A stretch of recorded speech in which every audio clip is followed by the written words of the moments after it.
Dhamrai best ডান ফোরামের উদ্যোগে ৩০টি পরিবারের মাঝে ঈদ বাজার সামগ্রী বিতরণ করা হয়েছে।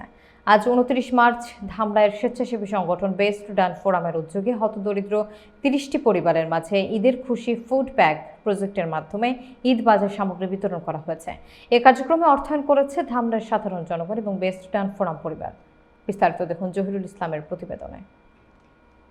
প্রতি ফুড প্যাকে ছিল ১ কেজি চিনি গুঁড়া পোলাও চাল, ৫০০ গ্রাম চিনি, ৫০০ গ্রাম মিলি সয়াবিন তেল, ৫০০ গ্রাম প্যাকেটজাত গরুর দুধ এবং ২ প্যাকেট সেমাই।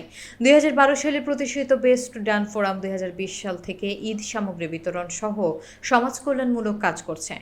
এর প্রতিষ্ঠাতা সভাপতি আব্দুল আল মামুন বলেন, আমরা সমাজের বৈষম্য কমাতে এবং প্রান্তিক জনগোষ্ঠীর সঙ্গে ঈদের আনন্দ ভাগ করে নিতে কাজ করছে। সংগঠনটি শীতবস্ত্র বিতরণ, বৃক্ষরোপণ, free medical camp, blood grouping, কোভিডকালীন সচেতনতা, যানজট নিরসন এবং শিক্ষাবৃত্তি সহ নানা সামাজিক কার্যক্রম পরিচালনা করে আসছে। ভবিষ্যতে আরও বৃহৎ পরিসরে কাজ চালিয়ে যাওয়ার প্রত্যয় ব্যক্ত করেছে সংগঠনটি। একদম ঈদের যে আমেজটা যখন চলে আসে তখন হচ্ছে আমরা ঈদের খুশি নামে আমরা একটা ঈদ বাজারে একটা প্রজেক্ট করি। তো তারই ধারাবাহিকতায় হচ্ছে এবছরও আজকে আমরা প্রায় এবছর একদম ছোট পরিসরে, একদম সীমিত পরিসরে আমরা করার চেষ্টা করেছি।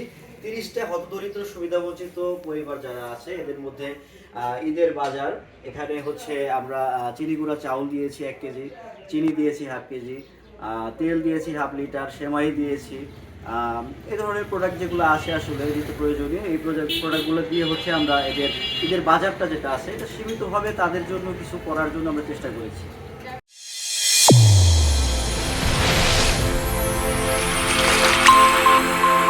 চ্যানেল A1 হৃদয়ের স্পন্দন।